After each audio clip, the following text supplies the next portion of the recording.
So, Emma, what are we discussing today? Today we are discussing Low PAPP-A, what it is, and kind of does it affect anything in pregnancy.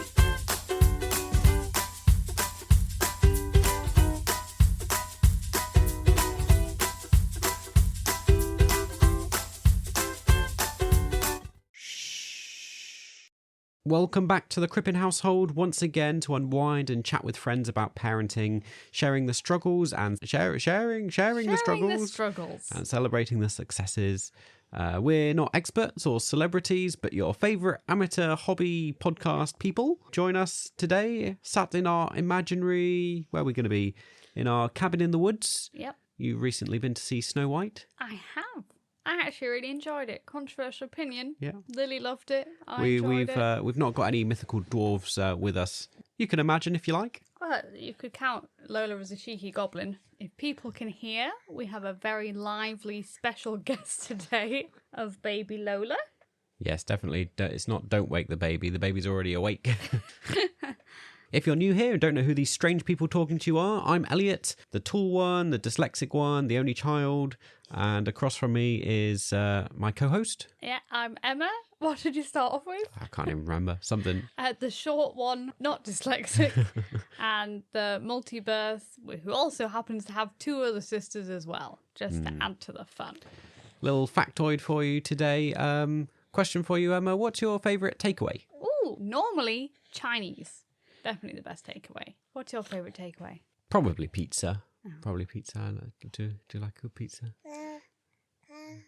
So little Lola is 4 months, almost 5 months now. We also have her big sister Lily, who's almost 4. Yeah. So there's 4 of us, 2 daughters. We live in Yorkshire, in Harrogate. And yeah, that's a bit about us. Lily's favourite takeaway is anything with rice. Anything with rice. Yeah. She generally thinks if you get a takeaway, she calls it ice. Rice is in it. Yep. Although yesterday she was disappointed the takeaway didn't have mashed potato. Yeah. Who knows why she thought that's what was going to happen. The mind of a toddler. There you go.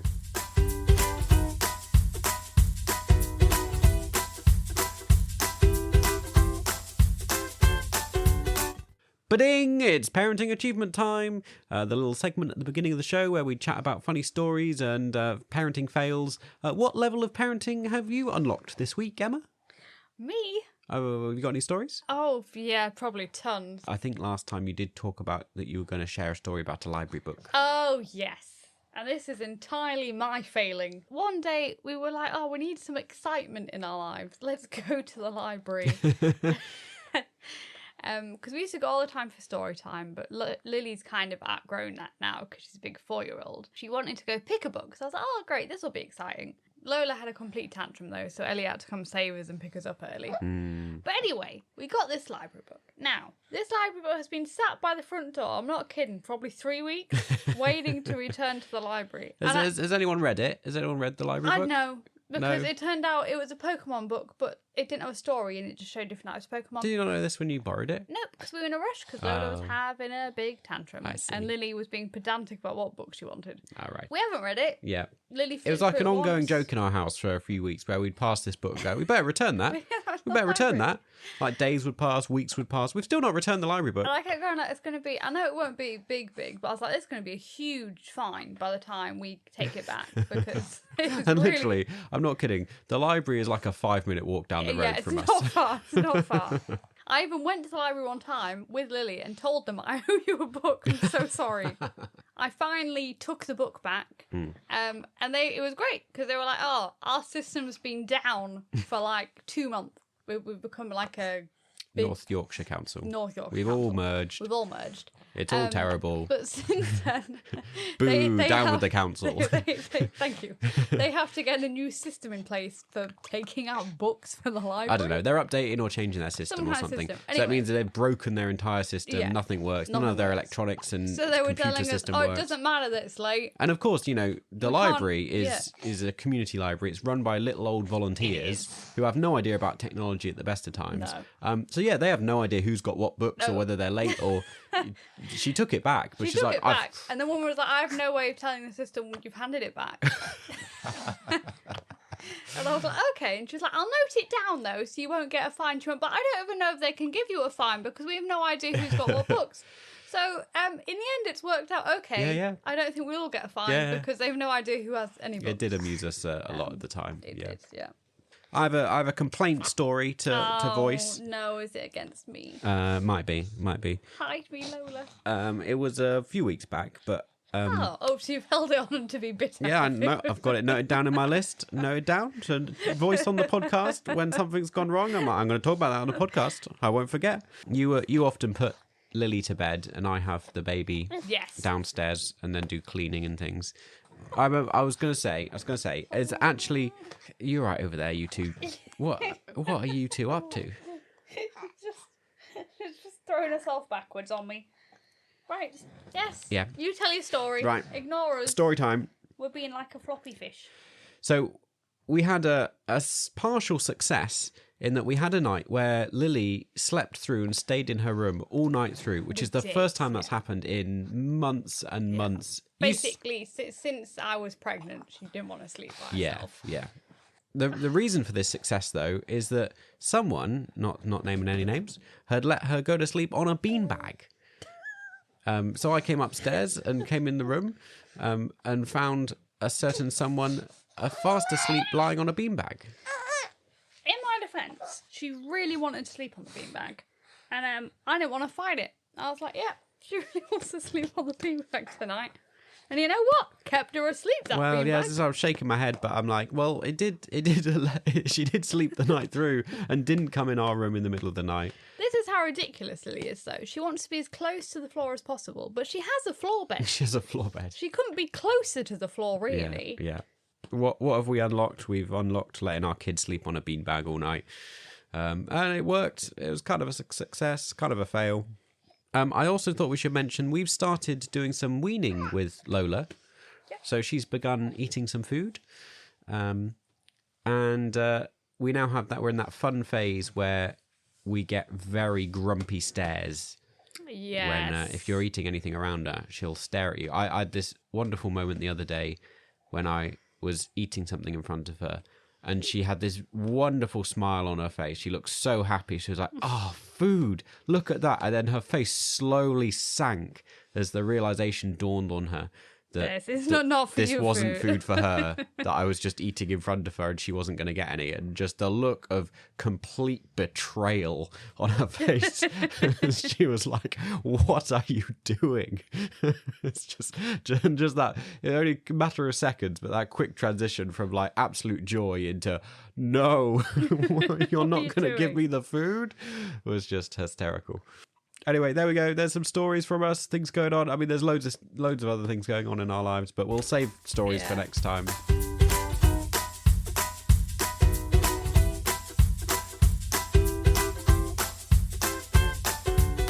Okay, take some more heartburn tablets and let's jump into our conversation for today, which is one that Emma has specifically requested we talk about. So do you want to intro what this is and why we're talking about it? So, if people don't know and they haven't listened to any of our other podcasts, this pregnancy, we had low PAPP-A. And I was very confused what that was. Yes. There doesn't seem to be that much research into it. And I thought, there's so many questions people end up having on this Facebook group. Why don't we do an episode on what it is, kind of what it means, what can happen with it, our story, try and make people feel kind of comforted that it's not horrific. Sorry, no, the baby's just been sick all over my She keeps jumper. being sick. So bear with me a second. Yes, we have done an episode where we chatted about our journey through pregnancy, particularly early pregnancy. And we mentioned it as an aside in that it was something that had come up in tests and kind of the whole overview of the journey through that. But this is a more detailed look at this one particular issue. And so probably going to be an Emma heavy episode today. Yes. So, so who knows where it will go because Emma's in charge. You know, I'm a lover of tangents, or rather, I can't help but go down. I'm impressed you've actually got some notes. I have. Very rare occurrence. It's quite complicated. Okay. So okay, I'll be the guinea pig. Start from the beginning, and if I don't understand anything, I'll jump in. So my first thing is going to be trying to explain what low PAPP-A is. Yeah. So at the start of your pregnancy, if you're in the UK, you get a blood test run, and it's basically to check, is there anything like abnormal in the pregnancy? Are the hormones going up the right amount? All this other stuff. And low PAPP-A is where the protein in the blood is lower than expected during pregnancy. You normally have it done about 12 weeks. I think they say if it's done like too late, it's no longer accurate. So I remember at that 12-week blood testy thing, there was like 3 results you got back for different things. Is that right? There's technically 4 results because you also have your 12-week scan, and that's when they look at the is it neural? Let me look it up. Nuchal? Because this was also the point at which we had the thing about Downs. Is that right? Yes, it's very common with people. I'll cover that. Yeah. So it was in amongst those test results, which is when one of the indicating factors was you have a low PAPP-A reading. Neural tract. So you get a score for that if that's big or small. So it can be, if it's big, it's a sign of Down syndrome. If it's like small, it's not. So remind me again, I can't remember if you said this. What is low PAPP-A? Is that like a protein or something that they're measuring? It's the levels of protein in the blood. Okay. Measured in the first trimester, and it's part of a screening test for chromosomal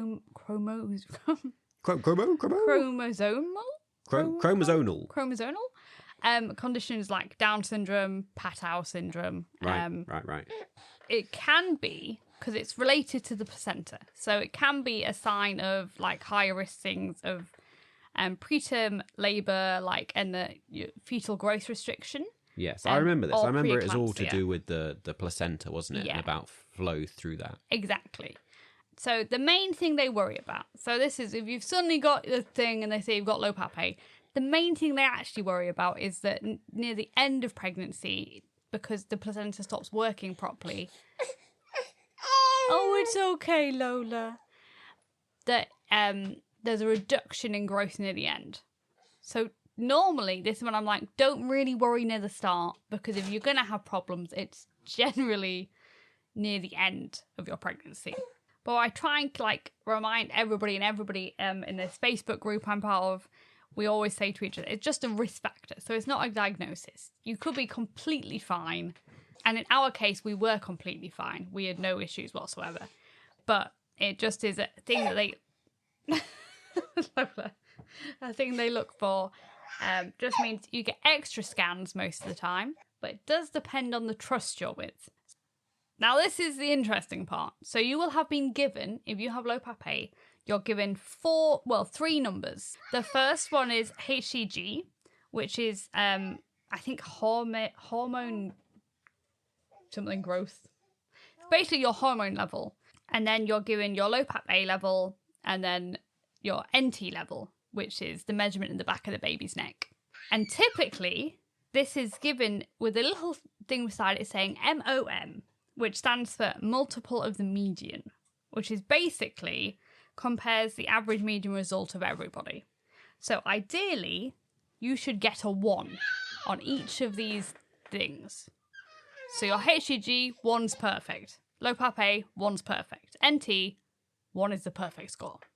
It's very math heavy. It is very math heavy. I remember when they were describing us to it in the hospital, I was like, right, get my head involved. Yeah.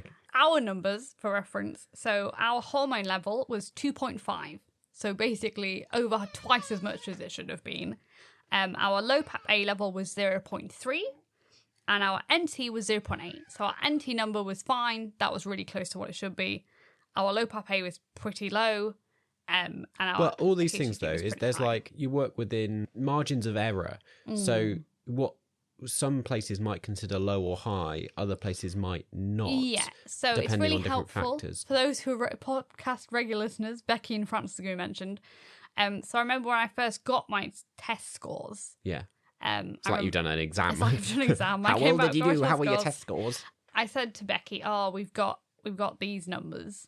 And she wasn't dissimilar. I think she had 0.4 for low PAPP-A. And in France, they're much more lenient about what is low. So I think the cutoff point for them would be just under 0.3. Yeah. So I never would have been contacted about it. And that sort of thing always makes me feel so much more happier, because secure. Recognizing we often have this with your sister in France, that their system works on totally different criteria, which makes you then go, oh well, if it was really dangerous. Yeah, and if we had this exact thing, if we were in France right now, they wouldn't be worried. So, exactly. Yeah.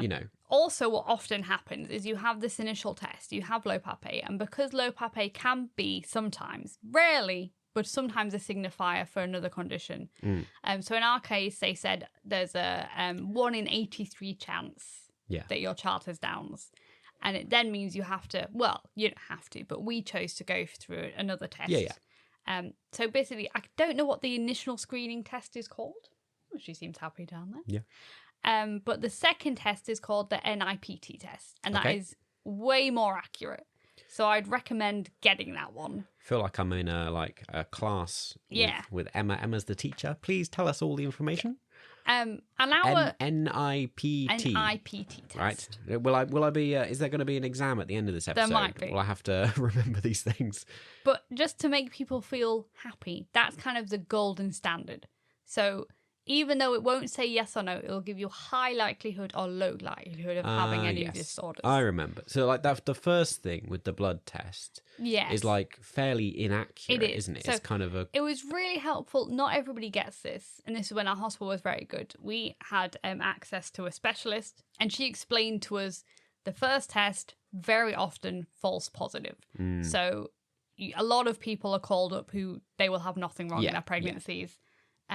Oh, and also what she did, which was really good, is she gave me my notes from my last pregnancy, so I could see the numbers difference. And actually for us, having had a pregnancy before, what we noticed was your numbers weren't that different. Not that dissimilar. And actually, because other factors are taken into account, like your age, that's what pushed you over the line. My low PAPP-A last time was also a little bit low, but not quite as low. And my HTG was once again high, just not as high. So they were just slightly elevated and slightly lowered, which then clearly put us in like a different category. But it wasn't dissimilar at all from our last scores. Okay, you've got 10 minutes, Lola. Then if you're messing about, when we'll put you to sleep. It's a bit of a threat there. Put you to sleep. Right, where did we get to? The genealogist lady.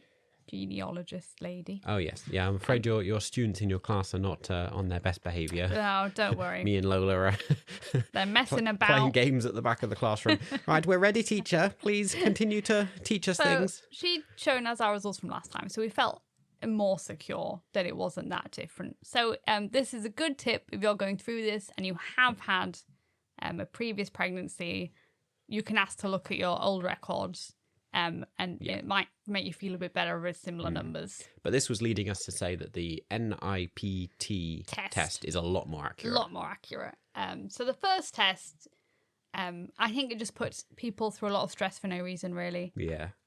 Second test, much more thorough. And if you get a low chance result on that, it's basically, it's like, there's tiny chance, but we were basically told that's gold standard. If that says no, you don't have it. Yeah. So what they do, once again, this is why it's a ridiculous system. It's based on the trust. So we were prescribed aspirin to take. Not everybody is, but I think about 80% of people I've come across who've had low PAPP-A have been prescribed aspirin to take throughout their pregnancy. I can't remember the dose, but with me, it was 2 pills you took once a day. And that's to help the placenta pump blood effectively, because I think it makes the blood thinner, so it's easier to get round. So therefore, it's meant to try and avoid you getting preeclampsia and help the baby's growth. If you are on that, I got many more nosebleeds than my last pregnancy, and I do think it was down to taking aspirin. Then you also get just additional scans, and I was given a specialist who I had to meet with. Basically, after a scan, I'd have the nurse talk to me, and then after I think like the 3rd scan or something, I had an appointment with the specialist who just talked through, did they think the baby was growing the right amount? In our case, it was quite good. She was always right. So that was all good. But then we had the problem.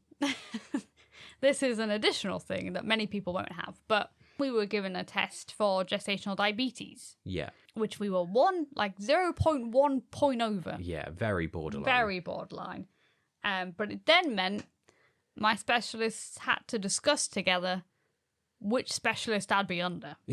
So this was a real challenge for the NHS, wasn't it? That you've got two different diagnosis things, which are almost opposing each other in the way that they are wanting to... Often with gestational diabetes, you have a rather big baby, and with low PAPP-A, the worry you have two smaller babies. Yeah. So they're like opposite problems. They're both worried about the opposite problem and prescribing you things to try and deal with the opposite thing. Just crazy. So in the end, they decided gestational diabetes would be a bigger risk.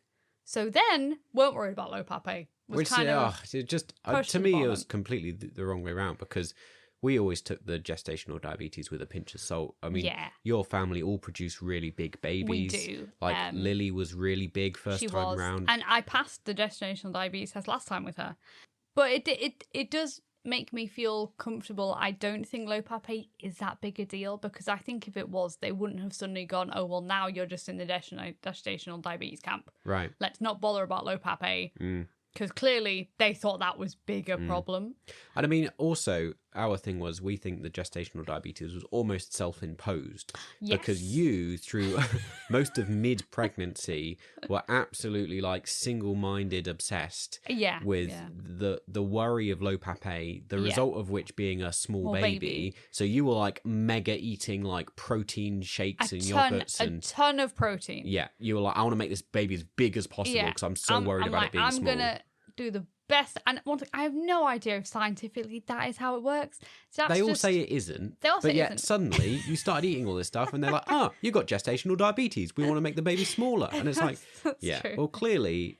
And like, why is what's the word? Like what they prescribe to manage gestational diabetes, why is that like a diet-based thing if what you eat has no effect on the size of the baby? Yeah, no, it's true. Clearly. But it also amused me, my gestational diabetes diet was not very different at all from what I was eating already, because I wasn't eating a ton of sugar. I was eating a ton of protein. It was protein, not sugar. Yeah. So, yes. Yeah, anyway. That amused us. That's probably more specific to us. Yeah, but it turned, there's a few people in the group who then worry which one they're meant to be worried about. Well, yeah.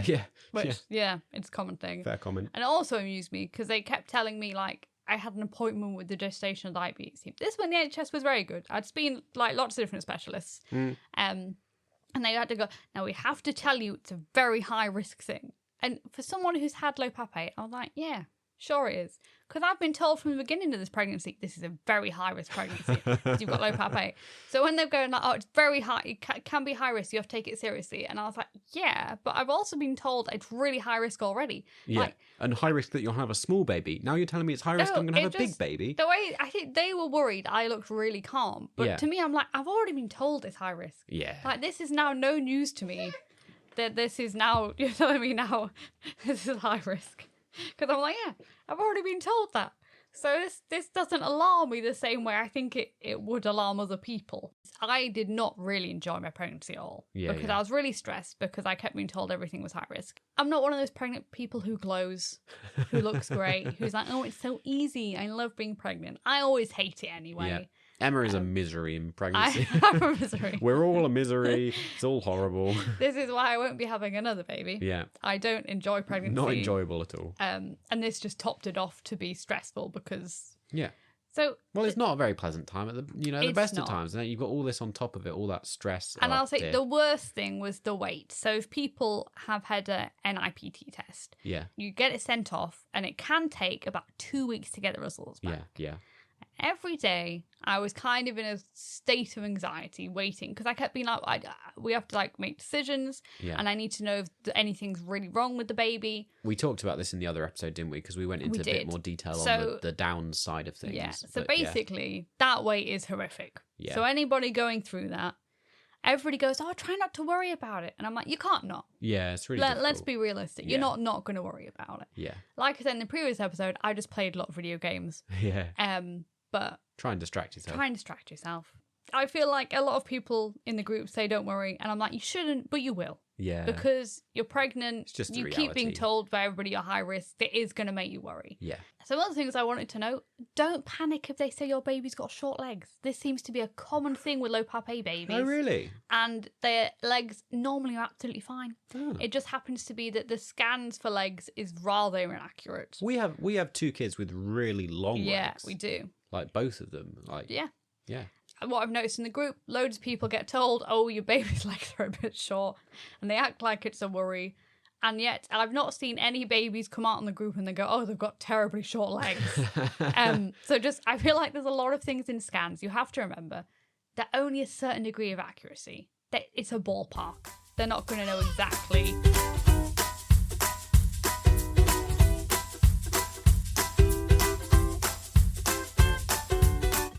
Don't Wake the Baby is a podcast brought to you by me and Emma, but also we are in partnership with the Kairos Movement, which is a organisation within the Methodist Church, and we're very grateful to both of those for letting us be able to do this endeavour. That's how we're able to do this, through the support and kind of financial backing of the church. We're kind of, we're a bit religious, but maybe not in the way that is stereotypically seen as religious. Yeah. We're not judgy. Yeah, this show isn't particularly, religious, or, you don't have to be a Christian, you don't have to believe in God or anything to be part of our community here. We just kind of share that as, you getting to know who we are, because it is part of part of who we are. And we like to be honest about everything in our lives, as we are with parenting. So that's kind of what we're up to. If you want to find out more about the Kairos Movement, which is a kind of a place where we call home in terms of church, in terms of connecting with other faithy based people, and have conversations about all sorts of stuff. There's various different bits and pieces going on within that may be of interest, may not be, doesn't really matter. You can find out more about them on the website and on our webpage, where there's links to everything about what we're up to, and what the show's all about and why we're doing it, and about us at www.kairosmovement.org.uk/don'twakethebaby. Very quick. The links are down below the show notes in the places. Just go have a look, scroll down, go down. Most people, if you're listening, you know how to use Yeah. And my usual plea, if you could do the tappy tap things. Oh, yeah. Liking, sharing. Share this episode with a friend. If you turn on notifications, that'll be fab. So you get to know when we post another episode. That would be really good. Do it now. Do it. I'm going to wait. I'll wait here till you've done it. Gold star for you. Back to the episode.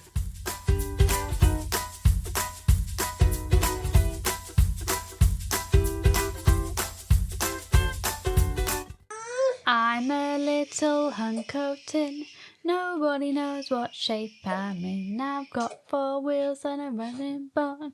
I'm not Honda and I'm not Ford. Cronk, cronk, rider, rider, rider, crash, beep, beep. Honk, honk, rider, rider, rider, crash, beep, beep. Honk, honk. Right, we're back. We're back. Successfully got Lola to sleep. You've got to remember everything, because apparently pregnancy is a magical science that nobody's invested money in, is kind of... It's very inaccurate. With other people I've known, they've been way off. Yeah. And we have to also remember they add 2 weeks on to your pregnancy that aren't really there. Yeah. You might have got pregnant later or earlier than they think.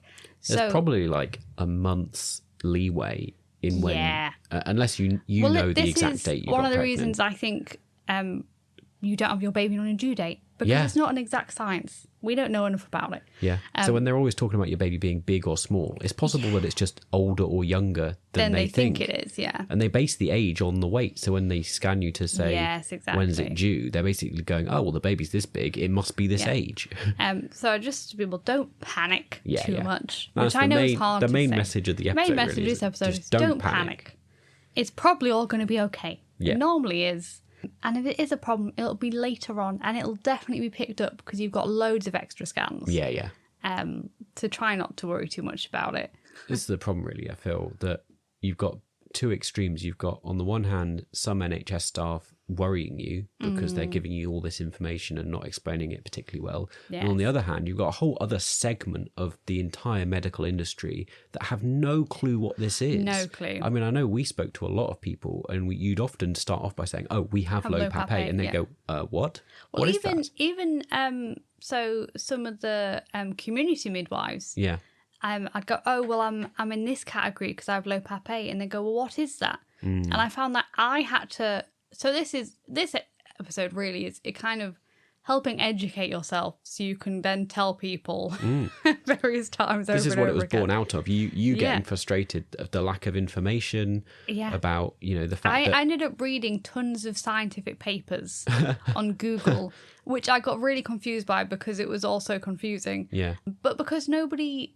We were quite lucky. We had a really good person who told us about it, but nobody else really knows what it is.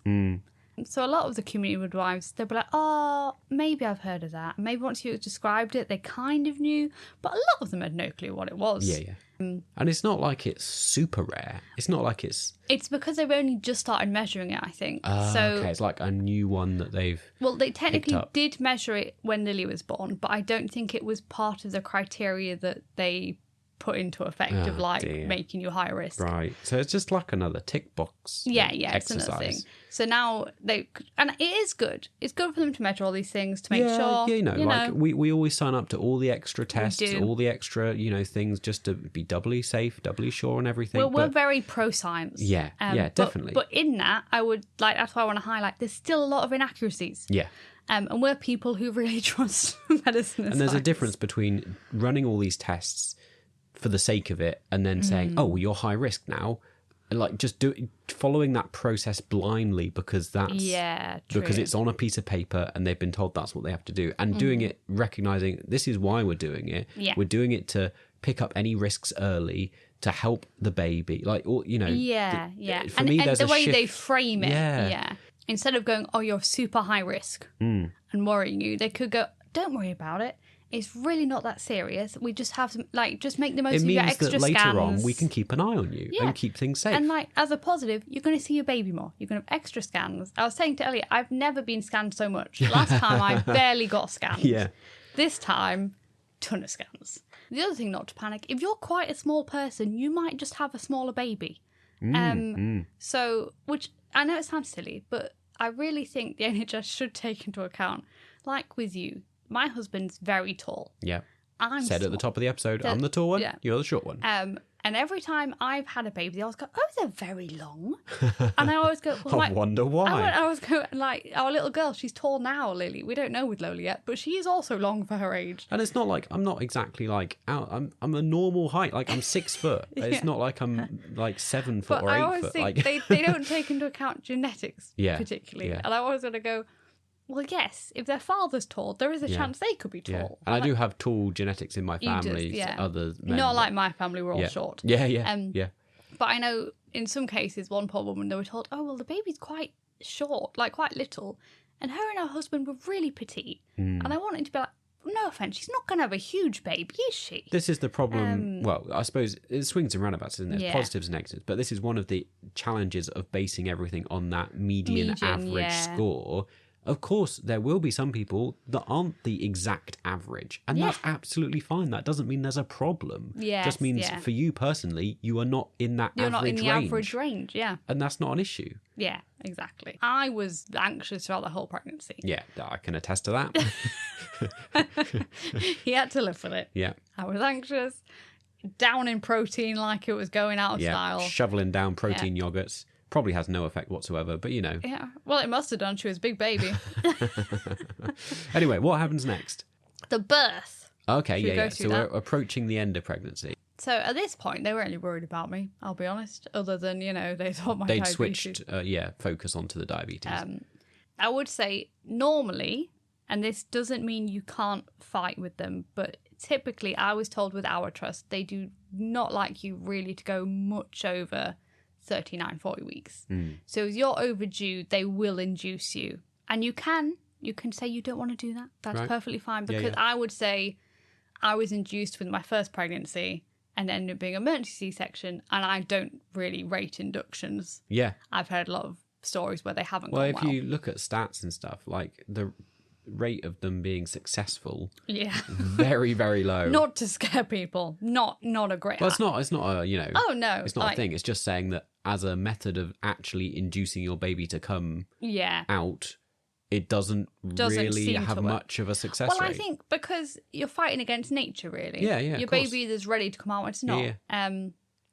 I think sometimes they work purely because you probably were going to give birth soon anyway. So yeah, I just be aware that they probably will say that, and you're within your rights to fight against that and say you want to wait longer, but just be prepared. Or presumably skip over that part and say go straight for a. So we went straight else. for a elective C-section. Yeah. Can't rate it highly enough. Yeah. I know people like natural births. I'd had enough of natural births after my first one when I was induced and had a horrific time. Very relaxing. And it was helpful in some ways, us playing the system a bit. Yeah, that we did. had these two things that meant you were high. Super high. Yeah. Because two high risk things that makes you super high risk. Because in my head, I was like, both of these things to me feel like quite low risk. Like they are things that are added on top. Yeah, complications but they added on top. In but pregnancy, I was like, there must be women that have way more worrying things going on in pregnancy. But I think the problem is, I was told there's low risk or high risk in pregnancy. There's no medium risk. Yes, I remember. So you just get chucked in one of the categories. Yeah, so you're either normal or high risk. If there's anything wrong, they go, you're high risk. Yeah. I see. Which is good because you get taken seriously. Yeah, but it is a bit I feel like extreme. there should maybe be like some sort of tier system. Yeah. Feels a little bit rudimentary. It does, yeah. But yes, so like with your birthing options, I've known some people have had water births, they've been fine. Yeah. Like try not to let it limit you, basically, unless they're really worried about growth or something. If your baby's measuring normal, you should be able to have a normal birth. So as you ramp up towards the end of pregnancy, they'll be keeping a closer eye on you. They will. Do you have some more scans You've at got that more point? scans, yeah. And then they're particularly looking like if growth is slowing down. Yeah, because at the start of pregnancy, you maybe have one extra scan, but they're not that worried if that scan's fine, because typically growth drops off towards the end if it is a placenta problem. So near the end, you have more scans just to check. And they particularly focus on measuring that blood flow in the placenta. Oh, I've totally forgot about that. So this happened tell us about that. This happened about 3 times in our scans. Yeah. Is this something that doesn't normally happen in no, they don't normally check in a normal scan. So they will check the blood flow, and it's something called notches. I don't really understand it. Yeah. I think if it's a high PI number, bad, I think, and I think low PI number good. Sure. All I know is we were sat in the scan rooms, and they literally listen. He's going noise. whoop whoop whoop whoop whoop, and I'm sat there going like, is this good? I wonder if this is good. Yeah. Maybe it's bad. I know. And you always look at their face like, do they look happy? Do they look? And they normally look just very serious. Yeah. And you're like, is that a good noise or a bad noise? So they check, see if the placenta's working fine. In our case, the blood flow was always fine. But that's normally the earliest indication. If they can see some resistance, then that means you could have. So in those cases, say, the blood flow's not looking as healthy as it should be, maybe growth is beginning to slow down, they're likely to push for you to give birth earlier, is that right? Yeah, that's normally the course of action. So again, that in itself is maybe slightly more risky, but people give birth early, all the time anyway, and have small babies. And an extreme measure, they would give you steroids just so the baby can breathe and stuff when it's born. Yeah. So even in the worst case scenario, what you're talking about is having a slightly early birth and maybe a slightly small baby. Yes, exactly. All of which that the medicine and the science are there to support that. That's not going to cause a big problem. No. I always try and make people feel better in the group, in that I was born 2 years ago now? Yeah. Nearly, How old are you? Nearly. You've just had your birthday. Am I 32? You're 32 now? I'm 32. Yeah. I was going to say I'm nearly 33, but I'm not at all. That's a lie. No. Literally, furthest away from that you could be at any point in the year, having just had your birthday. This is how confused I am. So 32 years ago I was born, and I was 2 pounds 2 ounces. Yeah. And I survived, and I was fine. Yeah. So just think about that, and the science that has improved so much since then. Yeah. I think think it's like artery something. I don't know. It's a number I don't understand because we never had a problem with it, so I never looked into it. I was just always told it was fine. I think it's a good thing at the top of the episode I also said we're not experts or, like we are doing medical information in this show and we're like, I think it's this it's this thing they call it. Don't take our word for it exactly. Well, this is the problem. Do your own research. If I didn't experience the problem, I didn't look into it. Yeah. Because they would just tell me it was fine and I was like, great. We can only share our story. Fine. Yeah. And if you're not having the Doppler done on your placenta, make them do it. So there's some trusts where they've forgotten to do it for people. Oh, dear. Once again, just chase up things. Yeah. People are very bad. Sometimes I think we've had bad experiences with the NHS, which we have. But not that bad. Other people, there's a lot of horror stories. I'd say with the low PAPP-A stuff, they were really good, really. Pretty good, yeah. Pretty on it. Yeah. There was various people. I can't remember what, was it 18 weeks we had a scan? Don't ask me. That ballpark, 16 to 18 weeks, they gave us another scan. And at that point, they should be doing a Doppler. Yeah. So if they don't do that, and you know you have low PAPP-A, can you go, hey, mate, I'm going to be doing a Doppler? You say, you come Doppel me right now. Yeah. It's been numerous times in our group, people have gone, well, they never did that. And I'm like, well, it's what I'm going to be doing to check stuff. So... Mm-hmm. Anything during like the birth process? I mean, I remember we would constantly, they'd always ask about, they'd never read your notes. They'd never know what was going on. No. So they'd always be asking you about stuff. And we'd always go, oh, well, we have low PAPP-A. And then they'd look at you and go, huh? And then you'd have to explain it. Yeah. And then they'd be like, oh, well, I don't think that affects anything that we're doing here. And I'm like, okay, sure. Like, just maybe take a little book with you and just write an explanation what it is. But it's true though. Like during the whole birth process, there wasn't really anything where low PAPP-A came into play. Really, was there? No, not really. It bumped us up the list so that we could get our C-section booked in. Yeah, so we were a priority because we had low PAPP-A and gestational diabetes. Yeah, but other than that, after that point, it's just a normal birth process. Yeah. Well, as much as any birth is normal. Well, yeah. And when they do a birth plan, that's a joke because, nothing ever goes to plan. But you can hope for the best. I'm trying to think we've missed anything about low PAPP-A. Do you want to look through your notes? Oh, whoa. Don't make yourself sick. Calm down. I know your teethies hurt. Oh, well.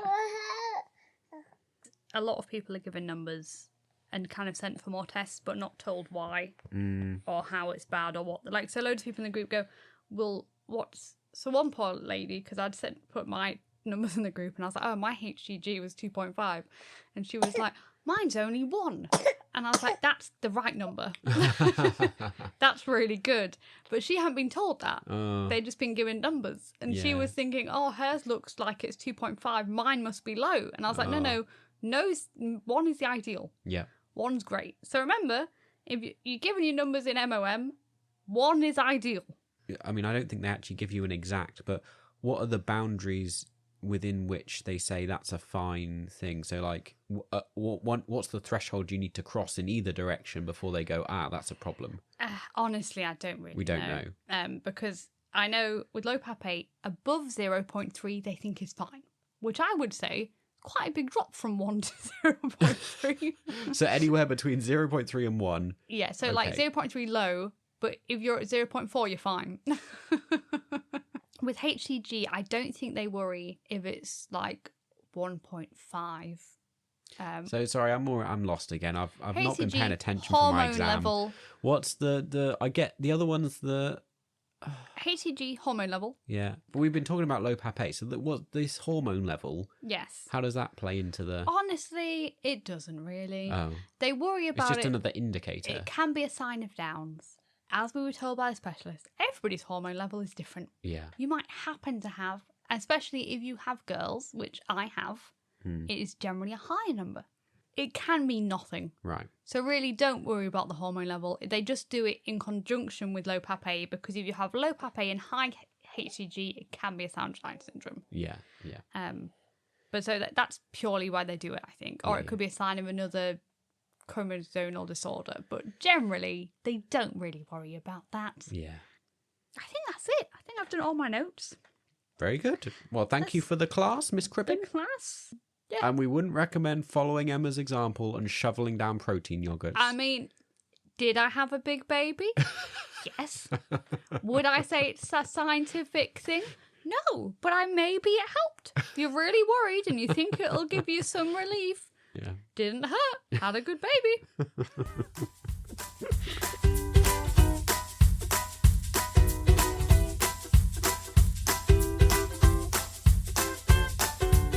So we're coming to the end of the episode, and we have our little segment where we like to share stories from listeners, things that have been sent in. We've been very poor at keeping up with this segment and actually gathering stories from people. So apologies for that. Do send stuff in, even when we forget to ask and request and get in touch. Yeah. But, send us stuff on social media, or, all the links are down below, or website and all that stuff. If you've got something you'd like to share related to what we've said or not related to what we've said, a parenting achievement, fail story, or just anything related to the topic. Got any stories? Well, I've just been sent my sister in Plymouth. Anybody who doesn't knew I've got a ton of sisters. Well, not a literal ton. I mean, they are numerically, there's only 5 of them. That's a lot. Her youngest boy, Aiden, has gone to school, and she said school are going to have a fun day with him today because he's professing to everybody that he's blind. Oh. He cannot see.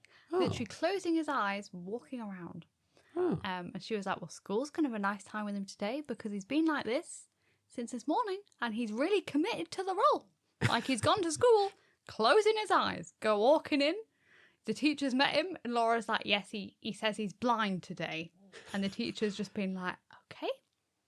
So Laura's like, hopefully at some point he snaps out of this game, but we'll see.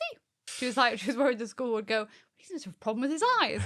But no, he's not that good an actor, so she thinks he'll be fine. Yeah. Last time we were chatting about Bluey, and one of the comments on YouTube were telling us about their favourite episodes that they like, saying about how onesies hit them right in the feelings with Brandy. Rain is great too, and love the music in it. Love Bandit and Chili as parents, think they're really great but also imperfect. Bingo is my favourite. She's kind of shyer and more sensitive but has a big imagination. So yeah, love to hear what your thoughts are on stuff that we're talking about in the episodes. We were saying how good Bluey is. Yeah. This morning, Lily was watching it. Yeah. Lily was like, Bluey's like me. She didn't like going to bed. And I was like, but she does, doesn't she? She has a story. And then she goes to bed. She's like, but she doesn't want to. Yeah, challenging. On the flip side, recently, Lily has been coming up with the most imaginative songs and stories and just things she comes out with, just random little things. And you're like, what is going on in this game? And she tells you about it. And it's like, just so creative. And very creative. I do put a lot of that down to her picking up some of the influence of Bluey in the way that they imagine things. That's true. Sometimes, though, it's really hard to understand the concept of the game. Yeah, really difficult. Yeah. Like last night, she was telling me her bed was the washing machine and we had to click the buttons on the side of the bed, and she was washing my book to make sure it was clean. And I had to stand in the corner with Elsa and Anna.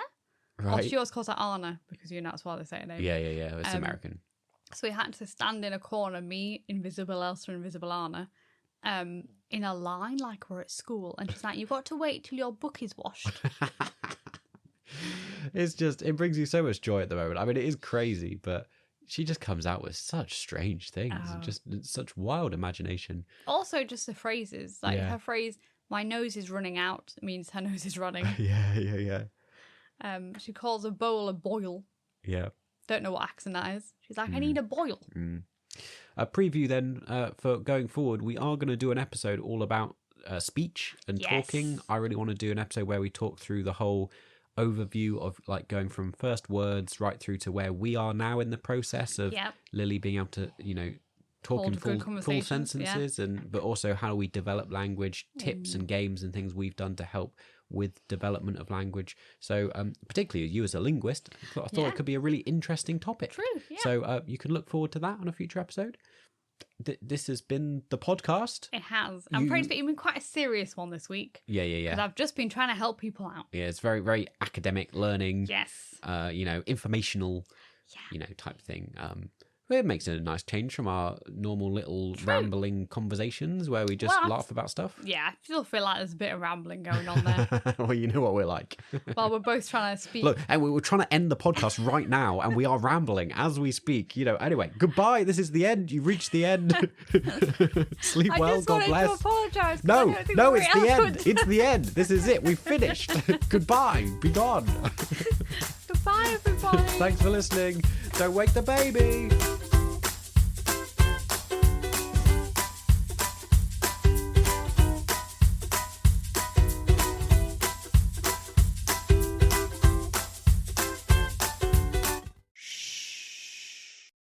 I'm not Honda and I'm not Ford. Honk honk, rider, crash, beep beep. Honk honk, rider, crash, beep beep. Honk honk. I'm a little hunk of tin. Nobody knows what shape I'm in. I've got 4 wheels and I'm running bored. I'm not Honda and I'm not Ford. Honk honk, rider, crash, beep beep.